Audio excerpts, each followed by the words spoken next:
Hi, everyone. Feel free to skip right over this if you don't care about my random thoughts. I just thought some people might just want to reminisce with me. I hope that's okay. But thinking about Mickey Lolich today, who passed, I believe he was at the age of 85, and certainly his playing career was long before my time, but a really special part of Tigers history, and someone that I got to know a little bit, and I'm just really blessed that I did.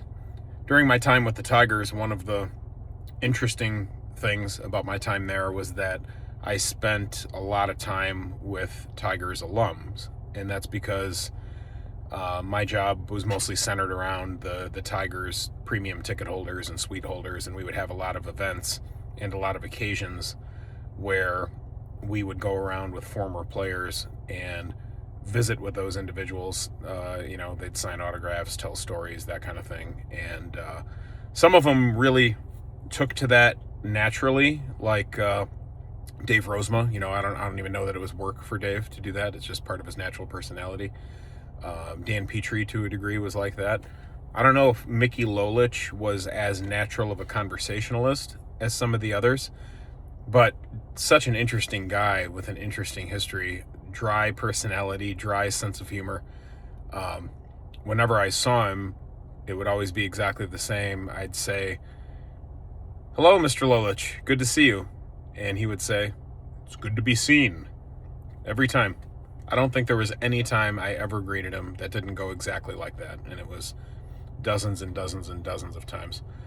But what sticks with me about him, first of all, the first time I met him, I was only 16, and my Uncle Gary was working for the Tigers down in Lakeland, and it was during the fantasy camp with Jerry Lewis and all those great individuals that run probably the best fantasy camp in baseball. And it was the big fantasy game that day. The fantasy game is when the campers play against the alums, the former Tigers. And the only former Tiger in that group that was a catcher was Marty Castillo. And a lot of people remember Marty Castillo being, third baseman, second or third string catcher on the 84 Tigers. Later on in life, he was not in great shape. Honestly, I'm not sure if he's still around or not, to be honest, but he was not in very good shape by the late 90s physically. And he went out there, caught one inning, and after one inning of catching, he turned toward me. I was 16 and just, standing in the dugout. But he knew I was a catcher. And he said, "Hey, kid, you want to go catch?" And I'm like, "What?" Like, "What do you mean go catch?" He's like, "You want to go in the game? I'm done." I'm like, "Oh, okay." So I get out there, and I'm catching the second inning. I look out at the mound, and it's Mickey Lolich is pitching. And I'm catching Mickey Lolich. And weird for me. I mean, this man started Game 7 of the World Series against Bob Gibson, was the World Series MVP. And even though he was much, much older, of course, and just kind of lobbing the ball in there, it was just very surreal to look out there and see him. And I think probably even more surreal for my dad, who was watching. In fact, my dad had a camcorder, and he took a little video of it. And you can kind of hear in my dad's voice, he's like, "There's Dan. He's catching Mickey Lolich." Just a weird thing to say. I mean, what a strange experience. Didn't talk to him a lot. I just caught the balls and threw them back. I certainly wasn't gonna ask him how he wanted to set up these campers. Get me over, curveball over, and whatever. No strategy, just catching the ball and throw it back.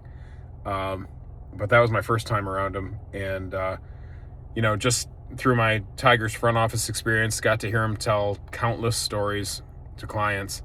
Remarkable man. The amount of innings that he threw, starting game 2, 5, and 7 of the World Series, all complete games, all wins.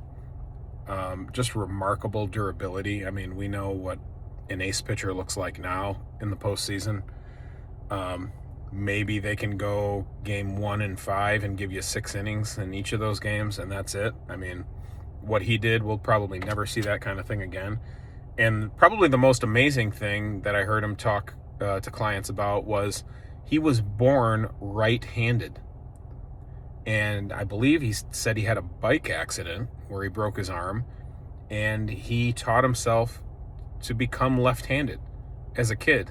Obviously, that changed the course of history for him, for the Tigers, for practically a Hall of Fame career. Almost probably could have been a Hall of Fame career. He's not in the Hall of Fame, but it's debatable. But he taught himself to throw left-handed, and he attributed his durability to that, really, because he said he worked so hard at it.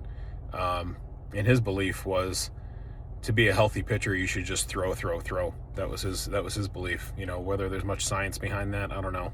But definitely gonna miss Mickey Lolich. He was not the out of all those alums, not necessarily the easiest guy to hold a long conversation with. But really enjoyed hearing him tell stories about the 68 Tigers, about Billy Martin. He played for Billy Martin.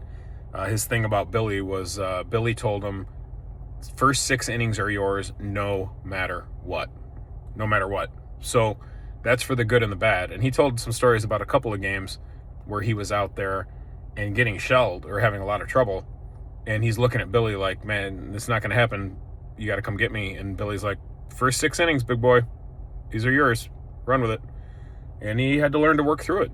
That was the early 70s. They ended up winning the division in 1972 and one win from going back to the World Series in 72. But so many great stories. Man, I'm gonna miss Mickey Lolich. Very blessed that I had the chance to catch him as a kid, which is crazy, and then get to know him as a Tigers front office member. But thinking of those times on the suite level with all those clients, thinking of my suite holders who got to meet him and talk to him, and thinking of all my colleagues who were part of that as well. But hope everybody's doing well. Love you guys. Long live Mickey Lolich. Rest in peace.